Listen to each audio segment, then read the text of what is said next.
there's probably so many people out there that go through established players.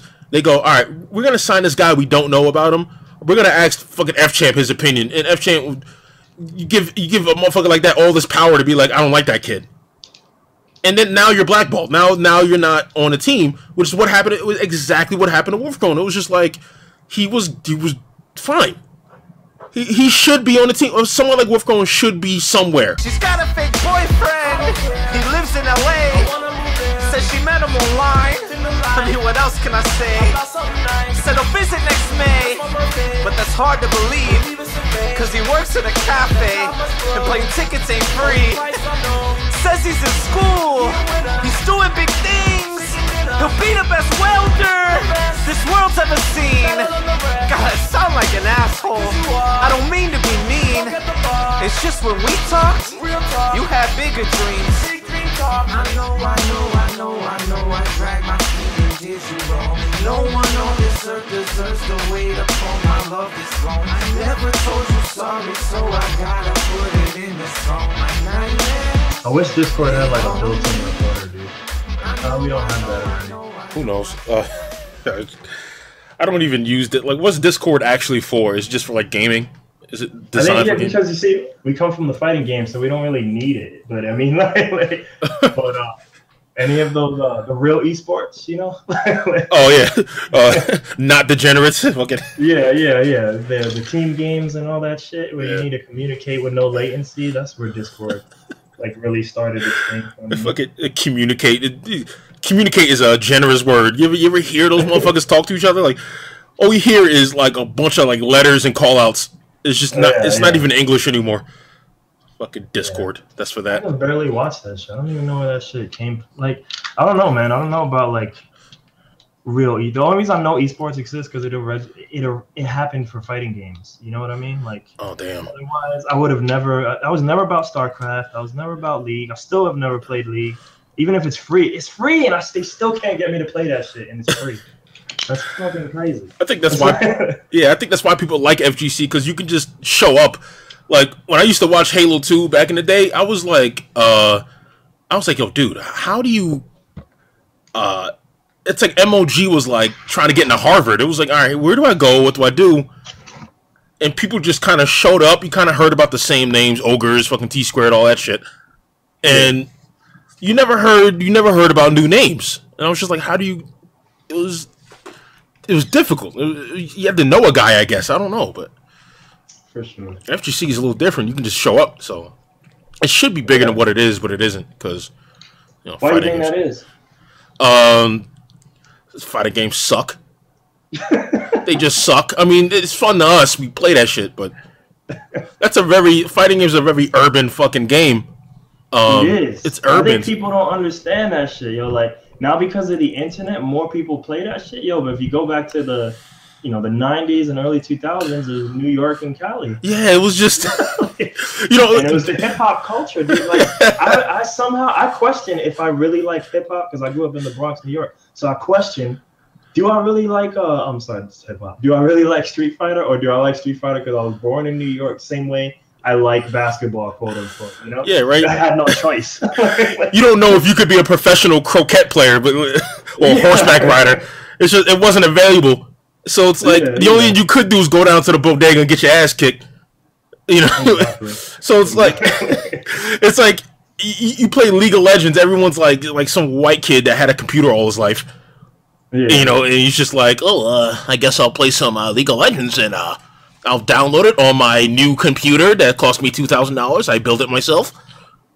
And it's just like, they have access to that shit because they're just like privileged or whatever, or just grew up differently. But like, you go to, like, how urban Street Fighter is, like, it wasn't even on console. In fact, the game was worse on consoles. So, the only chance you really had to play the game was to go down to the laundromat, and all you heard in laundromat is just these type of yeah, nigga, yeah, what's good? It's like that's Street Fighter. That's the Street Fighter culture, or whatever you want to call it. It's just, I know, and you could see that in like for the, I don't know if you want to say mainstream or esports. Like if you go look at Yipe's videos of him like commentating Marvel 2, you know, for PC's sake, I won't say the N word, you know. But I mean, you could hear. I've never heard Magneto call the N word more times than when you commentated Magneto. I was like, are we still talking about the same thing? Like, what? Did something happen? Yo, you can tell like white parents are looking at this like, oh my goodness, oh my God, we're not letting you go down there. I feel like he's been one of the people. I don't want to talk to him because I don't want to like come off as a hater. I'm not even famous, so I don't even want to come off as a hater. But he's been one of the people able to make that transition to esports commentating, where he was doing him and Matrix were like, you know, doing something else. Yeah. And now he sounds like completely different. Yeah, man. It's when you get on the ground floor, you have that opportunity to try shit because you know no one's gonna take his job. No one's gonna be the new Yipes. He has the ability to just try shit. I don't know what he's doing now. I don't know what's going on with him, but you probably know more than me with how you just said that. I don't know shit about what he's doing. I see it from the spectator life. but like people like Chris Hu, you remember Chris Hu or not? Yeah. He's still alive, but I mean, like, you know, he's been kind of regulated to like next level local, and we'll let you commentate before the show. You know, like yeah, because the people that put money into this are looking at him like, man, he barely has English down pat. It's just not gonna happen. It's just not gonna happen, man. That's just how it is, man. And he's, you know, Asian as hell. I mean, it's just if you don't sound like there's a certain thing you have to be. If you're from New York, your chances are already fucked up. Like New York is grimy, just in general. It's just grimy. Sure. So like the people are going to be grimy on some level, which means there might be some might say fucked up shit, or the other half might just be too honest, you know. Yeah. So you know, someone like Capcom fighters, like, you know, in order to like commentate on their shit, you gotta be Mr. Positivity, man. You can't be like, all right, Street Fighter V has some issues. You can't even say that much. You know what I mean? You just can't have a real opinion, and it hurts people from like big cities. You know, like imagine something like Sanford. You know what I mean? Like, oh my God, trying to commentate real quick. Yeah, I mean, you said 2 sentences. I haven't seen him since this game came out. Yeah, because somebody hit him with that. Someone hit him with that Night at the Apollo. A clown came on the stage and grabbed him by the neck with the fucking cane, and you never heard of him again. That might be part of it, but honestly, I think like he's someone that I think he takes the L's like so personally that I think he does it like it hurts him. Like it probably physically hurts him that he had to disappear for a minute. You know what I mean? Nah, you know what it is? It's passion. It's passion. That's what I mean. Yeah. And a lot of people aren't used to hearing passion, which is why they hear Sanford talking. They just think he's a raving lunatic. Like they don't understand. It's like if you ever been passionate about something, you're not logical when you're. It's an emotional fucking state to be in when you have passion, and he has mad passion. He probably wanted way better than what he got. So there's a lot of bitterness in that. You know, he looks at somebody like Justin Wong, he was just as good as Justin Wong for just as long, except Justin Wong existed. You know what I mean? It's kind of like Jordan was good, but you forget about how good Charles Barkley was, or you forget about how good Larry Bird was. Well, actually, no, you don't, because they were different eras. But I think a good one might be like Scottie Pippen, because they were on the same team. And to be fair, you know, even though I'm talking about a single event, yeah, like, they were always on the same team for a long time in the beginning. You know. Well, I mean, I'm referencing like competitors. Like when Michael Jordan's winning, it's hard to be like Karl Malone was a GOAT because Michael Jordan was beating his ass. You know what I mean? It's hard to be like John Stockton was dope because Michael Jordan was winning almost. So it's like it's the same thing with Sanford. It's hard to look at Sanford and go, man, that dude was actually transcendent. Yeah. In terms of ability, because he was getting his ass kicked by Justin Wong. So everyone's looking at Justin Wong like he's the end all be all legend. And I feel like Sanford like looks at that, and it's a little bit of bitterness, a little bit of jealousy, or more or less envy than jealousy, because it's like it's like I'm not sure how to explain it, but like that adds to his why he's that way, why he's just an angry motherfucker all the time. It's just like when something like when you're just as good, but someone's just a little bit better, and you have to live with that, and like Justin Wong's on Echo Fox, and Sanford should be on Echo Fox or wherever, but he's on EMP. You know, it's like whatever. You know what I mean? Should I mean, man, dude, I don't know how far we want to dive on this. Should he be on Echo Fox? Like based on like recent results? I mean, based on who he is, he should be on something, doing something. Legacy. Yeah. Sure. I'll agree with that. For legacy's sake, yes. Because, and I know, like, it's probably easier for me to say this because I'm a nobody in the scene. So, like, Justin Wong, like, we want to go on, like, results recently, too. Like, that's a legacy signing, too, because he's one of the GOATs, you know? Yeah. Because right now in Street Fighter V, you know, we got, in terms of America, we got Punk and Knuckle Dude dominating, and then you have all the Asians who dominate, you know? Yeah. Street Fighter V. And then Marvel, he hasn't really played enough in Marvel, so we don't really have a big sample size. Yeah, sample size, along with the fact that sometimes, like, you think that game is it doing good? Like, are people receiving it well? Man, fuck no. Can't do it. Marvel sucks. Marvel's trash. Oh, Marvel sucks confirmed. Let's go. Yeah, game is dog shit. Nobody says, you know, type person that says Marvel is Marvel Infinite is a good game. Motherfuckers that migrated from Dead or Alive or something. They don't know better. Oh, they don't know better than having an opinion on Marvel. Fucking Skullgirl players, you know what I mean? I feel like I know who you're talking about. Nah, people think I'm talking about. I did migrate from those games. Yeah, why do you think they did that, man? They probably think this shit is awesome. They think this game is great. And it's like Marvel 2 players are like, what the fuck is this shit? You know what I mean? Like, it's all relative though. It's all has a context. I mean, but I mean that game, man. Like, I'll be honest, like, cause like I'm in a certain place right now. Like, I'm not even getting to play them as much anymore. So like, I have to even sell some of my stuff. But watching that game, like from a gameplay perspective, I feel like that tag feature was a great thing, but everything else surrounding it was bad. Like everything else was bad. Like, you know, it reminded me of the CVS2 era where we're like, if that character was made already, well, we're just gonna copy paste him. Versus like that's the only way you're getting something new if it's a quote unquote new character, you know. Yeah. Like what's that guy's name? Winter Soldier, aka Chris Part 2, you know? Yeah. You know, that's the only way you're getting new stuff in there. But that tag feature, that shit was trash as I seen it. You can't give these motherfuckers nice things. You can't do it. You don't like it? You don't like that tag feature? No, that tag feature is a nice thing. You can't give grimy motherfuckers nice things. You want to abuse it. Like they thought, all right, let's make this a free feature, a free a thing that doesn't cost anything, right? So it's a mechanic that there's no drawback, there's no pro and con about it. It's all just it works. The character comes out, you can tag literally any move. There's no restriction on any level. Creativity is up there for you, yeah. Yeah, they didn't do.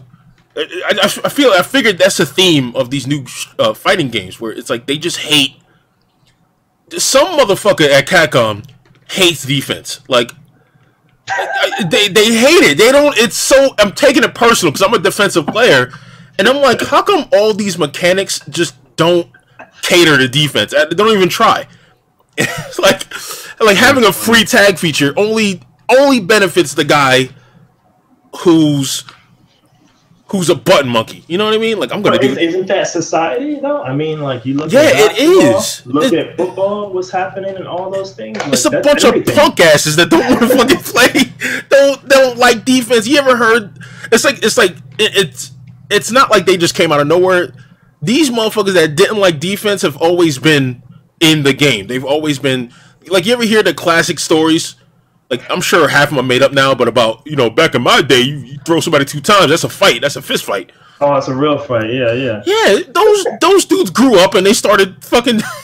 They were like, man, we're gonna make it so. I remember, that shit would happen though. I remember being in the arcade in New York and Ultimate. I think Mortal Kombat the movie came out, Ultimate Mortal Kombat 3 the game came out. It was around that time frame, and I was about to do a fatality on the guy, and the guy was like, "Nah, yo, you beat me," but he just held me, and I'm like a little kid, so I can't really do nothing. You know, like, just looking at him like, don't kill me. Yeah. I was playing Robot Smoke, but he just held me till like he fainted when you're waiting for the finish you command. And then he let me go. He was like, look, you might beat me, but I ain't getting finished by no kid. Oh, shit. That cocksucker. And those dudes grew up to make Street Fighter 5. I'm telling you, there's a correlation between the two. This podcast is so different. I mean, this is not my normal podcast at all. There's like a chat here. So someone was like counter switching. That is that's the defense part. You know what I mean? Counter switching. What you say to that? Counter switch. What about counter switch? I guess because you were talking about like there's no defense and stuff like that. So he's like, what about counter switching? Yeah, it costs 2 meters. Just thought. What if counter switching didn't have meter? Then it'd be like, all right, they don't like offense. Like, but like they obviously don't like defense because how come the free features are all offensive features? You know what I mean? Like, but if I want to defend myself, it costs me meter. It costs me a character sometimes. But then the only time defense is relevant is where it's completely. I figured this is a theme too in modern. I don't want to say modern, but like the 2010s, like fighting game. You know, like not Street Fighter 4, but like everything after it. Okay. Yeah. Well, everything after Cross Tekken. It's just. Oh God. Okay. Because Tekken was the last game where they had defensive tools that you could use. Yeah, you know what I mean? They didn't hate defense so damn much. It was like things like footsies and spacing and pace, which is more important. Like you can like pace mattered. Like keeping a certain pace was very doable and important. But in Marvel and Street Fighter 5, man, it's just there's something about what the options you have on offense where like the only options you have on defense is they're random. You know what I mean? It's scrubby. It's not like, all right, let me get this invincible move so I can at least use it on defensively. You know, there's like a risk reward a part of it. It's all like it's like defense is basically, hey, you better get really good at guessing, or this move is invincible. Just use it. It's just like it doesn't feel. It just feels like everything's a guess on defense. Like, to give you an example, Street Fighter 4, they had defensive measures where it was risky, but it was like you could use it. It was a calculated move if you used it. You know what I mean? Yeah. Like some characters could just mash backdash, but a lot of characters you had to know you were backdashing something. You know what I mean? Especially with options like looming out there. You had to understand the risk reward. So you had to understand which situations you could backdash in because they were invincible. You know, so but something like in Marvel, or no, actually in Street Fighter 4, you know, you have something like crouch tech. You know what I mean, where you can crouch tech and it beats it. You could tech a throw, and if they fuck up a frame trap, you'll beat them. So it's up to like the guy playing offense to figure out that defense. You know what I mean? Like it was. Can you sell this though to the esports era that we're either in or trying to be in? I mean, of course you can, but they choose not to, man, because they want to. Like, if you want to sell anything, like you said, it's in basketball, it's in baseball, whatever sport you can think of, they don't like defense anymore, man. Even in football, man, you can't touch the receivers anymore. They just get to run out there. Everything's pass interference. You know what I mean? Can't touch a quarterback. Yeah, you breathe on the quarterback as a 15-yard penalty. It's just... I mean, look at the Suns, too, and it started with the Suns, but now the Warriors, you know, like teams like that. The whole league is shooting threes from everywhere. It was an anomaly with the Suns. It was an anomaly. Yeah. It was like they were the only team doing it, and it wasn't even working that well. It really wasn't. It worked, but they weren't winning championships, and they weren't even getting close. But got close. They just get cocked by the Spurs a lot. They got by the complete opposite of that. Just we're gonna block your shots. Yeah, right. We're gonna shoot. We're gonna go for the long two, and we're gonna post up. And Tim Duncan's just like never celebrating. And it's just no 3-ball. Maybe shoot 1 3 a game. Yeah. Well, he shoots 0 threes because he's the last. He was the last of the old big man style, you know? Yeah, and it's because I don't know. It's just something to do with it's just people with money think defense doesn't sell, and it really doesn't to casual people. Like casual people don't want to see defense because defense is harder to the defense is harder to digest as entertainment. You know what I mean? Yeah, yeah. Like, you see that same thing in MMA though too. They rather put on average fighters who are gonna fist fight versus like people who know what they're doing. You're gonna get some ground game, some jiu-jitsu. Like that ain't like no one cares about that. Yeah, shit. People love Manny Pacquiao, but hate Mayweather. And it has nothing to do with like race and nothing. I mean, as far as what I'm talking about, of course, everything has something to do with race. But as far as just them boxing, people hate Mayweather because he'll sit there for 9 rounds and make you look dumb. And Pacquiao would just be like, I want to fight, and he comes in. Or what's that dude's name? Gennady Golovkin, Triple G? I don't even know what that is, dude. I don't even know the famous people. Yeah, he blocks with his face.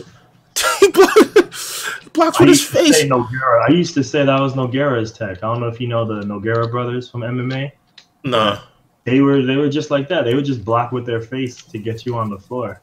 I don't know how effective that's going to be for their health, but it worked. I bet it's effective. I bet it's effective when they selling tickets. I know that much. Yeah. Yeah. It's like, all right, these guys will not. They're not going to bore you to death. And on some level, it's like I can see it. But when you're trying to cater to a bunch of people who don't like your sport or like your whatever you're putting on, like I don't see it ending well. You know. So like, my problem with Street Fighter V is it became a worse version. It became everything I didn't like about Street Fighter 4. Which is like the autoplay aspect, like when the game on some level. Hold on. Right. Oh shit! Dang. Yeah. It's like on some level, the game plays itself. You know what I mean? Careful. That's that Capcom disease.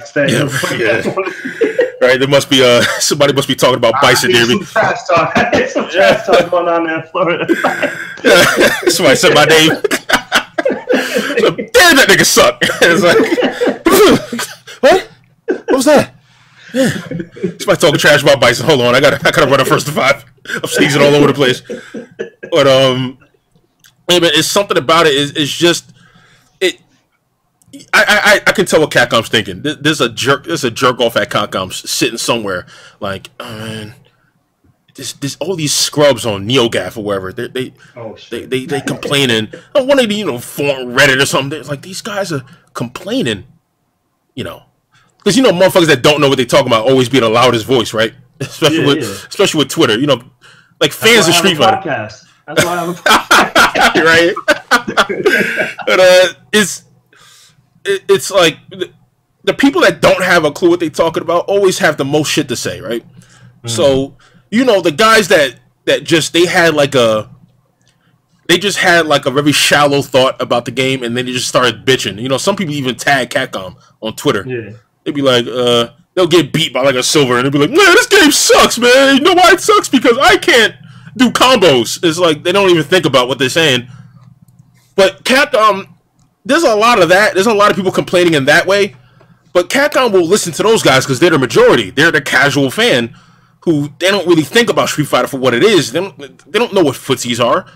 So if they get beat by something, it's immediately cheap. They don't even think about what they're doing in relation to what they're doing. They don't think they just think it's cheap because it's working against them. So a lot of those guys are their voice are being heard. So I think there's some jerk off at Capcom looking at all their tweets, like just screaming a nerf for you or something. Yeah. You know what I mean? Hey man, nerf Fang because that character is too cheap. And they go, all right, and they nerf Fang. Daigo's legacy. Not only Fang, they killed Daigo's legacy. Now he's lost. Yeah,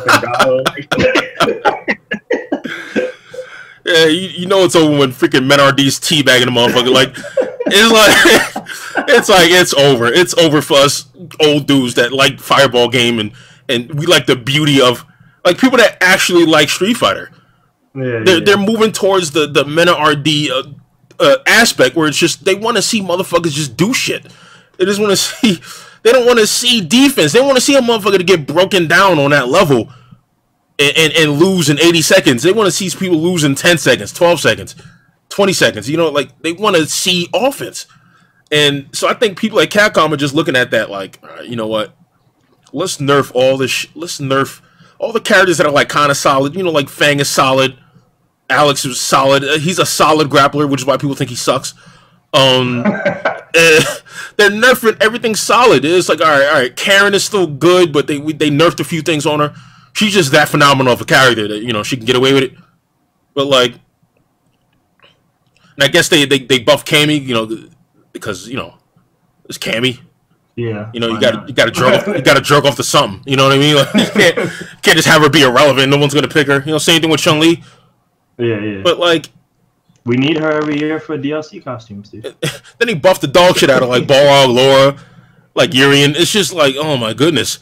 It's like you can like Ibuki, like you can tell what direction the game's going in, and it's just like they had the thought that, all right, if we buff offense beyond recognition, then maybe the game will be exciting to watch. If it's just every match is Ibuki and Urian just comebacks on each other. Just fucking V-trigger comebacks on each other. No footsies, no fucking I know that you know that I know gameplay. You know what I mean? Like, it's just all balls to the wall fucking action. Like a Schwarzenegger movie. Taking it back. Like they said, right? 5 was supposed to take it back. That's why so many OGs are totally doing great. Yeah, it was supposed to until they found out fireballs were fucking thick. It's like, so I can't throw these? Oh, John Choi went right back into his cave. Fucking probably vote. What's that dude? There was one of those guys. Like, there was a guy. He played Vega in the end, but he was playing someone else. Like, he came out during the beta phase, and he was playing hardcore. Like, it was 2 brothers, and he hadn't really played since like the Super Turbo days. Oh, Graham? Those Graham dudes? That dude. That's a sad story. Real quick. That is real quick. They thought they were gonna be legends again. I'm like, yeah. Fuck you. One of those kids, I remember like Red Bull interviewing him, and they were talking like, yo, man, like, it's going to change my life. Esports is going to do. That game came out, and it was just struggle city. He was playing a different character at each event, you know? Or how about that Chris Smith dude saying he tweeted? I'm sure it's a joke, but it was like he tweeted that he was gonna straight up like quit his job from Marvel because Infinite was coming out. Now I'm like, damn. Oh my goodness, how'd that work out for you? Jesus Christ, I don't even think I heard of his name. Like, shit. Not only that, like, I mean, yeah, like Marvel's always been that second game, like, for the world, you know, like for here, I feel like we've always put it on a pedestal, but I felt like the rest of the world was always like, kind of looks at us like the way the world looks at us for NFL versus the world going with soccer, you know? Like, I think it's more like a soccer thing. It's yeah. Except it's like Bizarro soccer, where, you know, soccer is popular everywhere but here. I think Marvel is popular here but nowhere else. Like, exactly. No one, and you know why already. Fucking look at the game. You think Japan really wants to? That's why they think lore is like mid tier. Because, you know, and that's why when Japanese players play that game, it's always these guys you never heard about, you know, like, or they coming from other games. It's never the ones you expect, you know. Like, Nemo might be the anomaly because we know him now, but like, how many other, you know, where you see Nuki playing? Because it's Japan. It's Japan. They're fucking. They see the game differently. You know what the problem with this country is? We like easy answers to shit. We want it easy. We want everything easy because we're privileged. We're the greatest nation on the world, blah, blah, blah, all that shit. So if we want things easy naturally.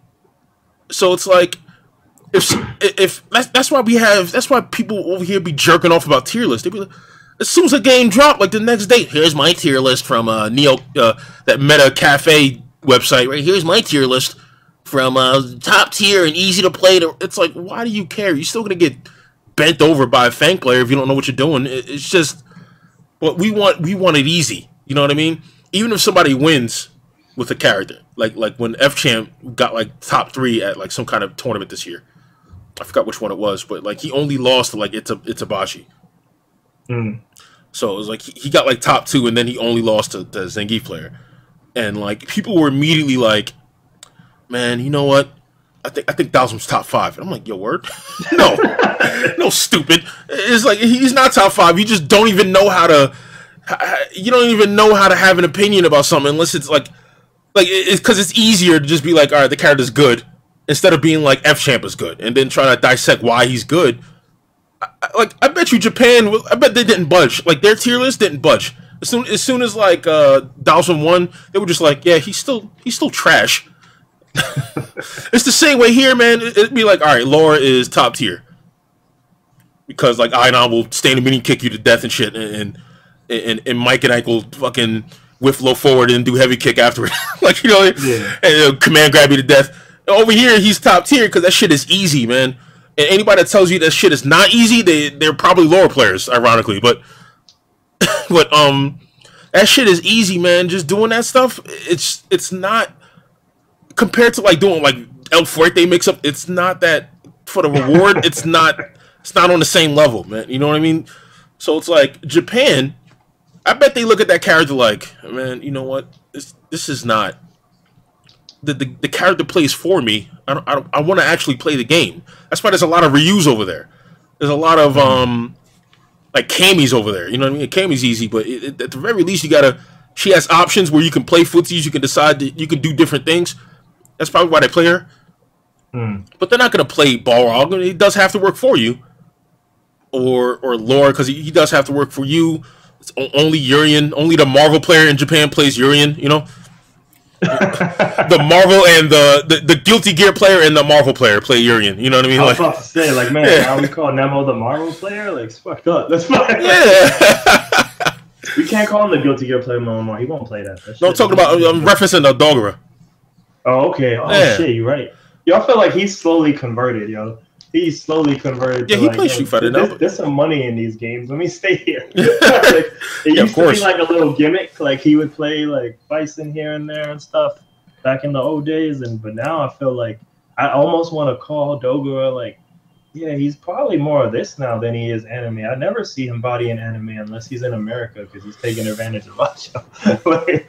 I've seen him get a top. Yeah, you're probably right about the American thing. I don't really follow. He still plays, but I mean, like, I feel like over time it's become more of a priority. These real games, similar to how Kazunoko might have started out in Guilty Gear, but he was like, oh, like once he got a taste, like what's possible. It's like the only time he's really winning Guilty Gear is probably when he's out of country, you know, and then he enters it anyway. You know what I mean? Yeah, I can't really have an opinion on that. I negative watch Guilty Gear. Like I know less than nothing about Guilty Gear. Like I haven't seen too much this year. I've kind of, this has been my break year, dude. Like I kind of, if a tournament's big enough, I'll pop in and watch these days. But like, I've just been trying to figure out my life these days. So like, it's kind of been like my break year. That's why I didn't go to Evo this year or nothing. I do that too. Like, I do a ton of that. I do just think about life. You know what? My last what do you call it? Like the last thing I realized, like moment of clarity I had, I was like, I think I had a thought. It was kind of like a joke, but I'm dead serious. I'm like, I think Street Fighter V is deteriorating my health. Oh shit! I think it's literally making me sick, and it was just. Yo, the Twitch cops are gonna come here now. I'll never. They're gonna blackball me from commentating now. It's over. I said too much.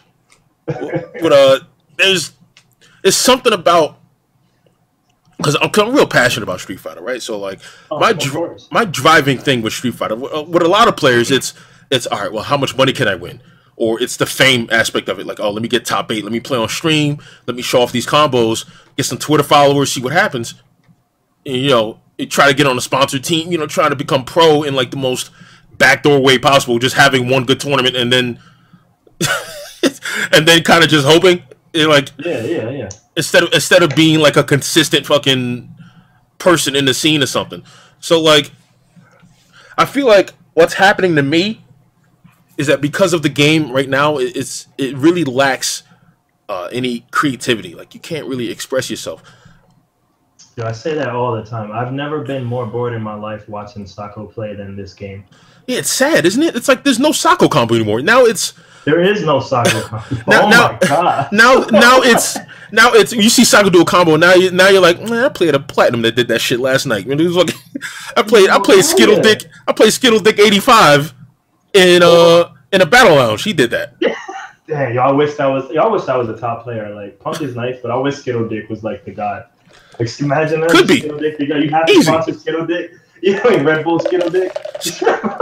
Skittle Dick 85 goes to a freaking CPT event. Probably gets top 16 easy. Never heard of him. Have to sponsor. Like, look at Red Bull Battleground. Look at Red Bull Battleground. Top 8 was like 4 of those guys were like, "What the? Who the fuck's this guy?" And you know you're not gonna hear about him again. You know they're not up and comers. You don't feel it, right? It's. And I'm not saying they suck. I'm just saying like with the way they played, they look like every other motherfucker playing. They look like an hour session of playing ranked. Like you just run into those guys, and you run into them, you play them, and you don't think nothing of it. You don't go, man, that guy was like transcendent. That guy was amazing. You don't think that. Yeah. You just go, you're not wrong. Anytime new tech comes up, like everybody knows it, like within an hour for this game. Because I remember when Urian, I might say his name on Boda, but when Urian first came out, Nemo, you know, he had his Nemo combos, and there's a big time Urian player here in San Antonio, and he's been maining him since Third Strike, but he saw that combo and he was like, "Yo, I practiced that my whole night." It's his combo now. It's the Mike combo. You know what I mean? There's no like skill gap like versus like the old day Sago combo. Like you really gotta time it right. You know, you might get it, you might drop it. You know? A combo should exist in the game where you see it happen and then you can't duplicate it because it's something that's going on that you're not seeing, like a micro walk or some kind of micro walk. Or some kind of like character specific. This hit on meaty, so I had an extra frame. There has to be something that's going on in the combo that you have to explain. But in Street Fighter, like if I watch one Urian mix up, I don't have. If I watch one Urian like V trigger mix up, not for 2 seconds do I go, man, how do you do that? You can just duplicate it. You just watch it. You can duplicate it. Feel like Nemo. That's why every time Nemo does something on V trigger. 3 days later, every Urian is doing some kind of low budget Walmart version of that mix up, and it's just like they know it right away. And like that follows me, man. Like and back to what I was originally saying about like why that aspect of Street Fighter is like deteriorating my health, because now when I see that, there's no more excitement for playing. You know what I mean? Like there's no more what do you call it? Like, there's no more, all right, like Naruto episode going on in my head where I'm just like, this is my ninja way. You know what I mean? Like, you don't have that anymore. Ninja way is dead. You sound like me when I talk about hip-hop. Everybody talks about hip-hop. This shit is dead, man. Who the fuck is Little Boat? Oh, my gosh. So there's a little everything, dude. I bet you there's a little Skittle Dick.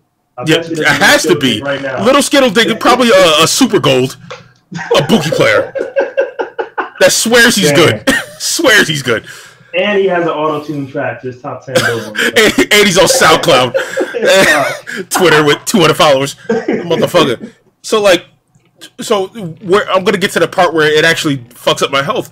So now, I think it's well documented, I don't like planes. I'm a big bitch when it comes to planes. I don't like plane rides. But back in Street Fighter 4, more so Cross Tekken, I used to get it. I used to be more excited about going to where I was going than I was getting on a plane. You know what I mean? So it used to be plane was a minor inconvenience for what I was gonna come up with. You know what I mean?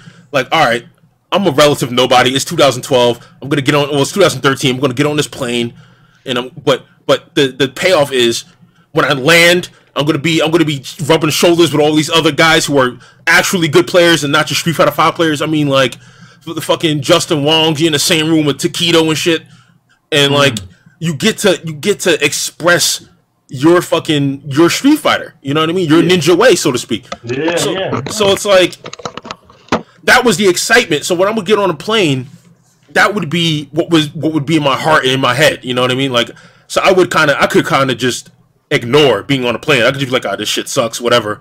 But when I land in fucking Cali or whatever, I'm gonna be able to fucking play footsies. I'm gonna play on stream. I'm gonna show off my Bison, and I'm maybe fucking Daigo will fucking raise his eyebrow at me and fucking point at me and some shit. Maybe I can get Taquito to point at me like fucking Bolo Young in Bloodsport. Remember that? Oh, Towards the end, I break you like I break your fist. I'm like, I want that. Like I want that. Like that's what I look for. That's why I get excited. My dick get hard when I think about that shit. I'm like, yes, for sure. And then like back then everybody had a form of a unique style and shit too. Yeah. So you're seeing that shit versus. I won't say everybody plays the same, but almost everybody plays the same in this game. When like there's nothing unique. I'm not excited to watch anything outside of top 8s, and even then I kind of put it on as background and go on with my day. It's almost depressing because it's like before it was actually interesting. You heard a match going on. It's like you hear, all right, Daigo's fighting Takedo. You go, oh shit, and you go over there. Now you hear Daigo versus Takedo. It's just all right, whatever. Super Platinum Guile versus Diamond Kuma. It's the same match. You're not gonna see anything different. You might see like nuances, like Daigo might be 20% more efficient at anti-air, but that's really it. That's just because he's a phenomenal player. But you're not gonna see a Daigo only thing. You're not gonna see a walk forward flash kick because it's just not. It's not worth it to be that good in this game. It's too much work. So like, I had Battlegrounds on the whenever it aired, like 2 weekends ago, and just the first day when everybody's trying to get that last spot. Yeah. I had it on as background, kind of ignoring it, but I started paying attention when I forgot his name, like Cool Kid or something. Abigail player. But the main reason was because you don't see that every day. You don't see Abigail's just exist at pretty much at this level. You know what I mean? So that was more intrigued just because something I don't see versus like Wolfchrome was dominated initially. I was like, yeah, that's what he does. That's what Laura does. Like I expect this. Yeah. So that's why they need to make things harder. So it's more interesting. Like I want to see Laura I didn't mind seeing Laura in season 1 because you could fight her. So people that knew the matchup would just shut that shit down.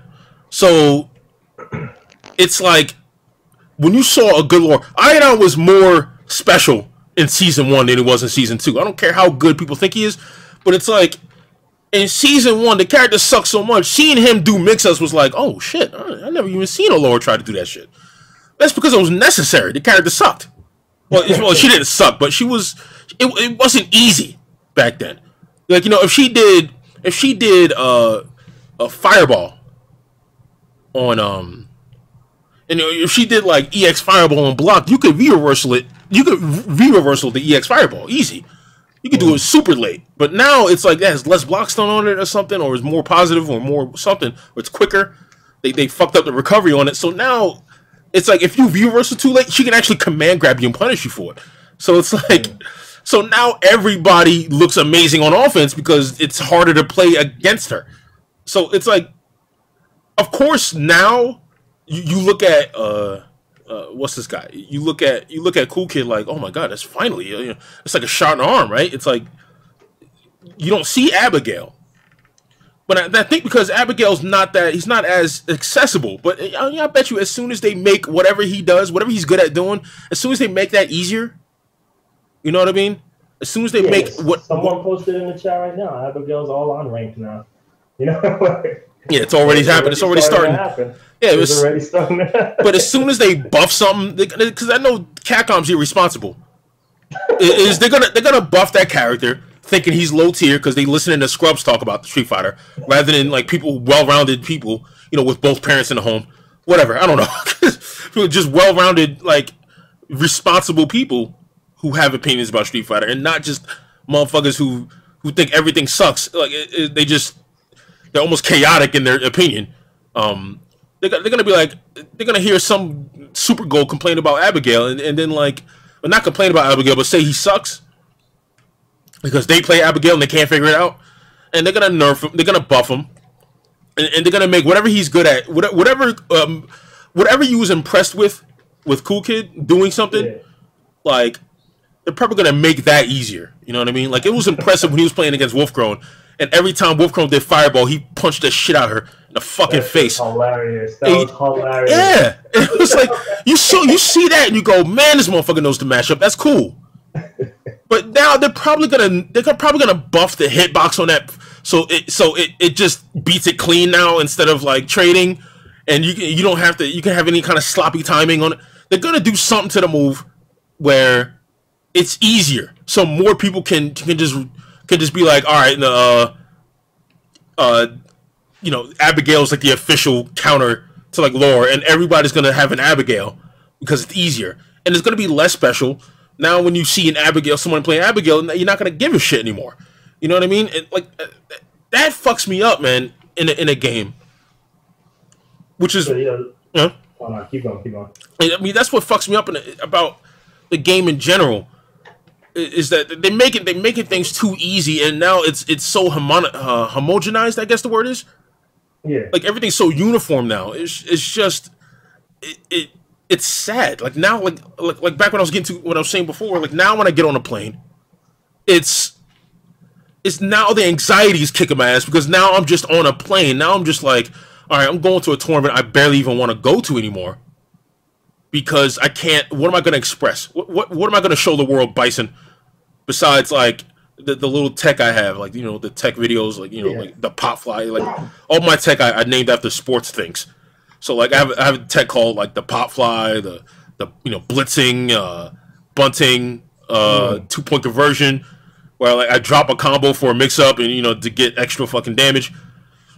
Incoming Tampa Bay Buccaneers Bison? Is that an incoming sponsorship? No.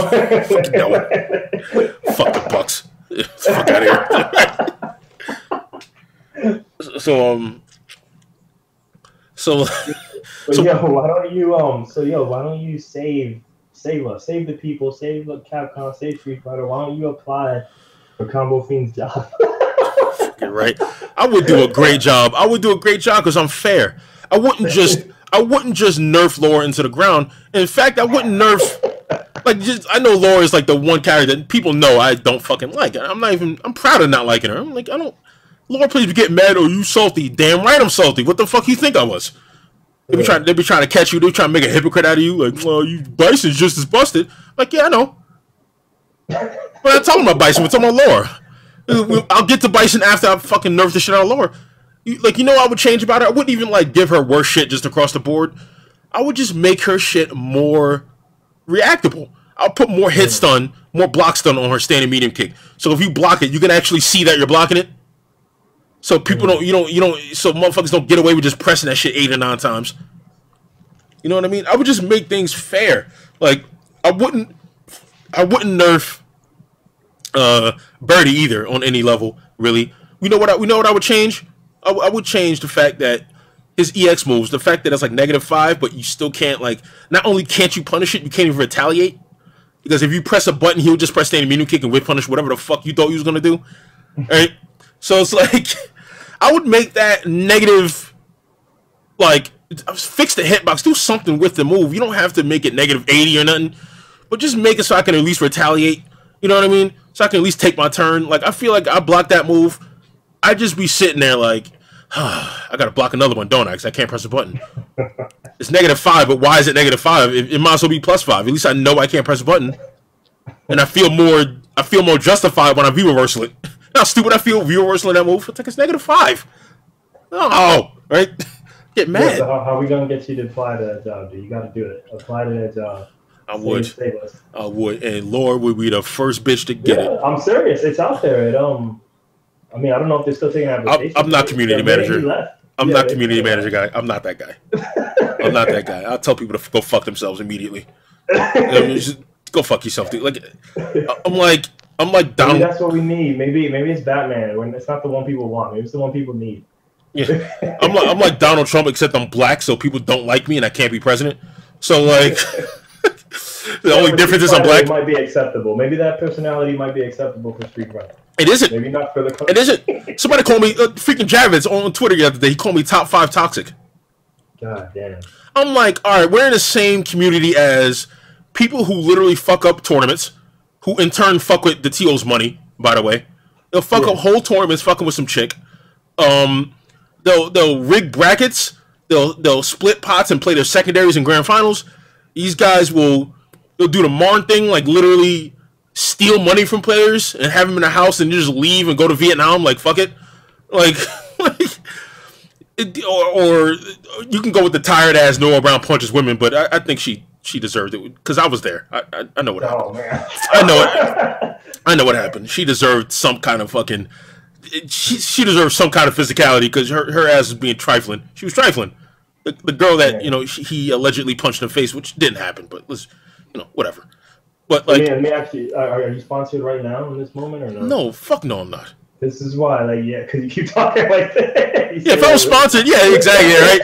If I was sponsored, it would be a whole different podcast. I'd be like, I'm not. I can't discuss. I'm not friends with I'm not friends in real life with Wolf Chrome, but on Facebook he tends to get a little real talk, and I tried to explain that to him too, that maybe before he got the Circle sponsorship, he literally asked well, I'm gonna sponsor blah blah, and I kept trying to tell him do you not read your posts, this attitude and the way he kind of is anti everybody, and I was like, I get that because I can be that way in my music community and stuff too, but I'm like, when you're like that, you don't get to also say why is it not working, because that's why it's not working, because it can't. See, that's not fair because it's just not see. First, I have two things to say. First of all, about the Wolf Chrome thing, I have insider information on why he wasn't sponsored until just now. And breaking news. The same team. There's a team that gave him an offer, and it's the same team that tried to talk to me a little bit. And what the first team was like, he was like, yeah, we're talking to Wolf Chrome, but we looked at we did research on what he was doing before, and they were like, yeah, I don't think we can really sign him because he cursed on live television, which is a legitimate thing. Because all right, I see your point there. Damn. But then they said something about how like 5 years ago, remember that thing at the final round that Wolf Chrome went to? I think it was 2012 or something, where Justin Wong asked him to split a pot, and he said yeah, and then when he won the tournament, they brought that up. Yeah, they brought that up. So I mean, wouldn't that be, from a sponsor's perspective, commendable? No, it's just the sponsor clicked a few links, talked to a few people, and that's what he came up with. You cursed on live television, and you asked to split the pot with Justin Wong, and then when he won the tournament, he said "fuck that" and kept the money. And Justin Wong was tight. I feel like Justin Wong offered it then. Justin Wong was tight because he didn't split with him. Yeah. So it's effectively Justin Wong blackballed him on some level. No, I get that, but I'm like, man, for a sponsor to care about that doesn't even involve. Yeah, it's not only the sponsor cared about that. You think they didn't go to Justin Wong all right, what happened there? And he went, man, fuck that motherfucker. Yeah, exactly. Gatekeeping. Yeah. And that happens. That's why the Justin and Friends joke, it's a real thing, man. If you're not friends with that motherfucker, good luck. How are you? How are you on that meter? How's your Justin Friends meter? Whatever. 25%? Is that what you said? I think it was more of it. There might be a 1 in there. It might be a 15 or 10 or. I say hi to him. Probably because I don't know. We're not the same. Like I'd hate to be around somebody like that, man. Because I see the people that are around him, and I just feel it gets sick to my stomach, man. Nobody calls that motherfucker no one calls him a fat ass. Nobody says these things. It's like if nobody all my friends call me fat ass in a second. You know what I mean? All my close friends, not just random motherfuckers, but if you my friend, you probably give me shit, and I'll probably just take it. You know what I mean? Or clap back. Tampa Bison? Yeah, if somebody's being nice to me, they're probably not my friend. So it's I've never seen Justin Wong have a friend like that. I've never seen somebody go, man, shut your fat ass up. You know what I mean? His friend, that guy's name was Triforce, right? Yeah, that's why Justin ain't friends with that nigga. Couldn't wait to get out of New York, man. Fuck this dude. So hold on, y'all. I know you're talking, but this question is so ridiculous. If you could give your friendship with Justin Wong a Yelp review, what would it be? A Yelp review.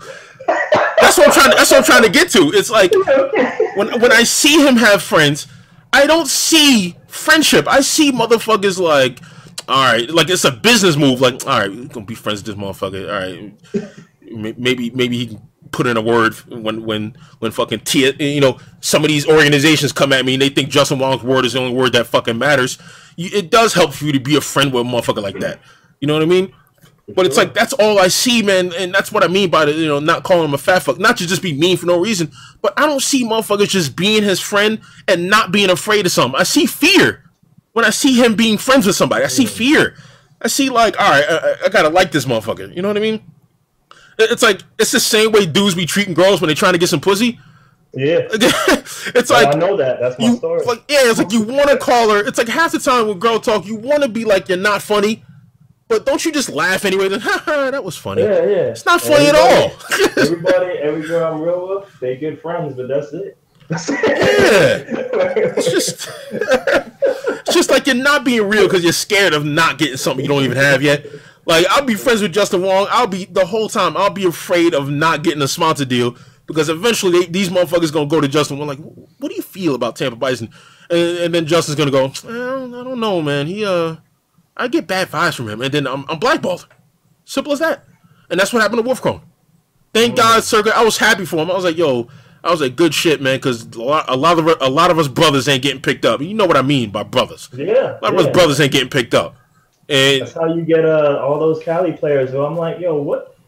I know they've been part of like the SoCal, the damn, what's Alex Bai's place? The Wednesday Night Fights Club, and I'm like, but you guys ain't even winning, dude. Every average white dude on the team, but amazing black players. Like they got to be good for 5 years, and then maybe Red Bull will call you.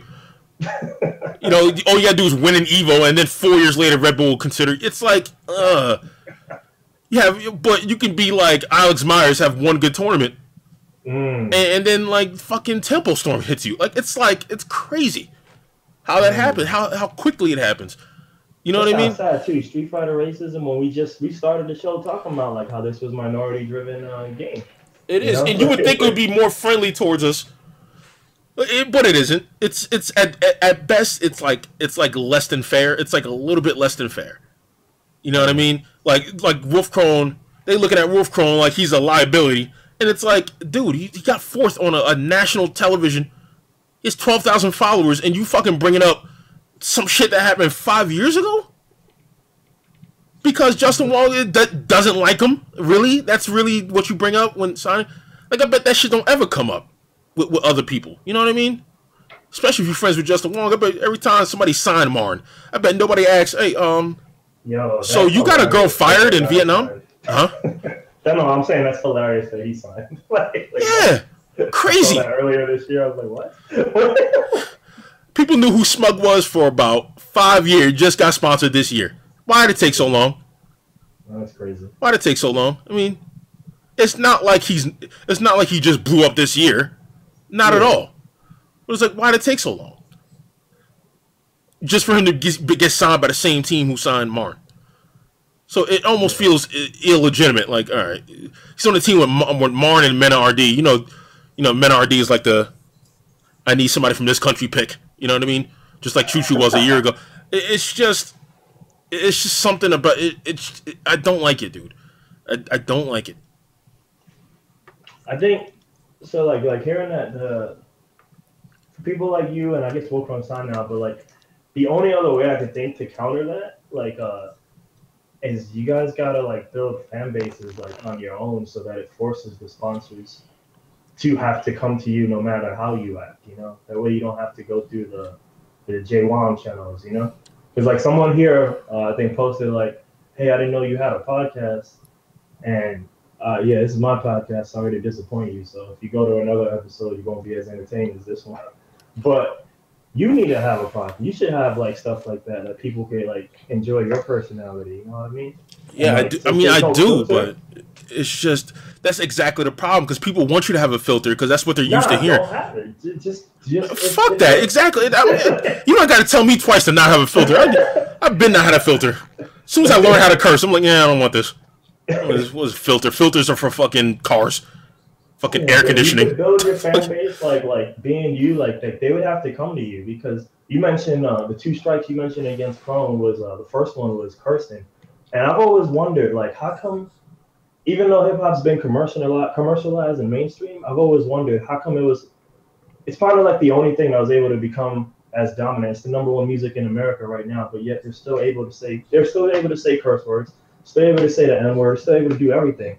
You know, like even if it is for Pepsi now, you know, but they're still able to kind of be a version of themselves versus everybody else. Like I just told you, you know, with the commentating, Matrix had to bow out earlier. The Tekken player in New York who was commentating in Level Up, you know, he had an issue on apology because he was commentating Tekken like he always would. You know, it's fucking ridiculous. Wait, who? I can't remember his name, but like it was probably the week Tekken 7 came out, and a bunch of people, including like Alucard, were like kind of like criticizing him because he was doing commentary, but he was like shitting on some of the guys playing who happened to be his friends. But that's the way you do it. Just the same way you said all your friends are quote unquote mean to you, even though they're not. You know, it's just playful mean. You know. Yeah, but it's a little different. You're doing it in front of. Like I talk about the shit talking thing and like in the comfort of it. That's what the apology was from him. The apology was this big paragraph, but basically he was saying, "Oh, I get it now. Like, you know, we always had this dream of taking fighting games to a certain level, and we took it there. But now this is where I get off the train because things are a certain way, you know."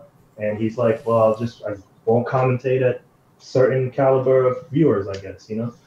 I'll just take a back." It's a shame. It's just a shame. The only way you can make it is being opinionless, like drone. It's sad. It's sad. Like that's what you have to be. That's what people tell me. Like, and they mask it. It's kind of like trying to tell a white guy he's being racist, and then he goes like, "Nah," right? And then, but then he does a lot of covert racist things. Like he'll say, like instead of saying nigga, he'll say thug. You know what I mean? Like it's just like it's like that, and you have to catch it. Like people do the same thing to me. Instead of just saying you're not sponsored because you're black, they'll be like you're not marketable. Like they'll use the word marketable. I'm like, what does that mean? What does marketable mean? It doesn't mean anything, does it?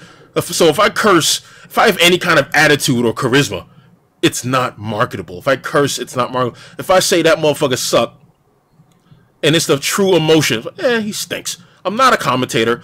I'm not a what do you call it? I'm not one of these guys. I'm not a pillar. You know what I mean? I'm not one of these. Not an influencer, yeah. Yeah, I'm not. I'm looking for a specific word. Like a middleman, like the guy who brings in views or something. Like, you know, Max. Yeah. Yeah, that what Maximilian is what I'm not. You know what I mean? I'm not the middleman dude. I'm not. I don't speak for a sea of faceless people that don't know about what I do. You know what I mean? I'm speaking to Street Fighter players about Street Fighter. Or I'm speaking to fighting game players about fighting games. I don't want. It's not my lane to try to be Mr. Do-It-All and be like middle of the, like, you know, like if I stream, you're not gonna see me playing Guilty Gear and then having good things to say about it. If I play Guilty Gear and then I don't like Guilty Gear, it's gonna be a 2-hour stream of me going, this game stinks. I could be wrong, I could be right, but I don't want you to be here to hear me be wrong or right. I want you to be here to laugh and enjoy my take on things, even if it's wrong, even if it's ignorant. Yeah, it's just like it's funny or it isn't. Yeah, but it's like I feel like people will look at that aspect of me and be like, "That's not marketable. You can't. You want to be sponsored, you have to not do that." It's like, why? That's what makes me different from you and the next guy. That's what makes me different. Why should I discard the one thing that makes me different? So I can get sponsored by fucking or freaking DSC. Okay, whatever fucking group is out there, you know. Yeah, I don't even know like none of these teams till they like show up one day and sponsor. Yeah, they just right. They just show up and pick a guy up like, oh, all right, that's happening. Yeah. So, yeah, like the Richard Wynn guy. He had one good tournament, literally one good tournament, and got picked up. I would love to see that contract. When I saw that, because that has to be a ride the ride the fire contract. Like it can't be, and then they'll review it for an option or something. Because that was so quick. They didn't do any research. They didn't do no research. Somebody said that he got signed because his results in like 2010 or something. Are you fucking kidding me? Yeah. 2011 sponsorship. Something that happened like 2012 or something, just years ago. It's just like, oh my goodness, that's crazy. That's crazy. Man, you just sign him because you think he's gonna be the shit in this game. Let's get Eddie Lee for his results. Yeah. too much of people being made. Too much people is getting sponsored based off of like one tournament these days. It's just annoying. It's like you don't get to be a person building, like you don't get to consistently do something. Like I think it's criminal that I'm not sponsored, and not because I'm good or I'm great or whatever. It has nothing to do with my it has nothing to do with my skill in the game. But it's like I think it's criminal that I'm not sponsored because I'm so different from all these other dudes. The way these dudes sound. Ask a motherfucker. Like you ever seen like a post game interview where they'd be like, all right, so they'd be like, all right, so what was he doing there to when you beat the guy? It's like they give like sports answers like. It was a good game. I played offense. Yeah, right. I played offense, and then I played defense, and then I played special teams. Whatever the fuck they're saying, right? And it's just nonsense. Like, watch literally anybody. It don't matter who. Right after they win or lose, just and they get the microphone in their face. How do you feel about that match? I think it's like 6-4. It was anti-air offense, and they just say a bunch of buzzwords after that. Rush down. It's just like, what are you actually talking about? Like, hot words, say all these keywords. Yeah, just hit up on all the buzzwords of Street Fighter. I played neutral, and then once I played neutral, I saw an opening, and then I played offense, and then I didn't play offense, and then I played defense, and then I anti-aired. and it's like, as the interview, you just go, you didn't really say shit, but all right, back to you, James. On commentary, and it's just silly. And I feel like I sound so much different than these guys. Like, I give such passionate answers to very simple questions, to the point now where I ridicule the question. Like my streamers know, my viewers know. If you ask me a boring question, you're gonna get a boring answer. You ask me an uninteresting question, you're gonna get an uninteresting answer. So like, you ask that generic ass question that people love asking. Hey, how do you feel about Laura? And it's just like, I don't know. She wears green, nigga. What do you want me to say? Right? I'm not gonna that's not my best, but that's what you get for asking me that dumbass question. It's like, you ask me a better question, I'll give you an amazing answer. And a lot of top guys aren't capable of having a conversation about anything really. So that's why you gotta start something, dude. You gotta. Some of the chat's giving out some names, potential podcast name for you. You need something where you can sell your personality, because all the guys putting out like YouTube content, even if they're cool, like they're all various forms of PC. You're the only like anti person out there. And like, I didn't even know that until like I used to do the old Boosh Fighter podcast and you came on, because it was kind of hard to see it, because there isn't always an avenue to see that at a tournament, It's a damn shame. It's a damn shame. Yeah. Because I'd be watching you play, and unless you're like the one who won, well, they're probably not going to interview you. It's rare that they get those post-game first. Because I remember seeing you at a tournament. They were doing like Blutex or Mike were doing like post-games at 16 and at 32. So then I got to see you talk here and there. But that's so rare. It's like twice a year I get to fucking, for 30 seconds, I get to show off why you should sponsor me. It's like, it's not enough. It's just people think your value is completely attached to either who you know or how much you're winning. And it's just, you don't get to be anything the fuck else. Dude, K-Brad proved that you can do it the other way. No, because if he streams, he'll get 90 viewers. People are fucking kidding themselves when they say that. What are we talking about? I'm just talking about like, he's been an entertaining personality, and I feel like that's what kept him afloat a long time. Yeah, but if he's so entertaining, why don't people watch him? Because I think, all right. So look, me being spectator mode, right?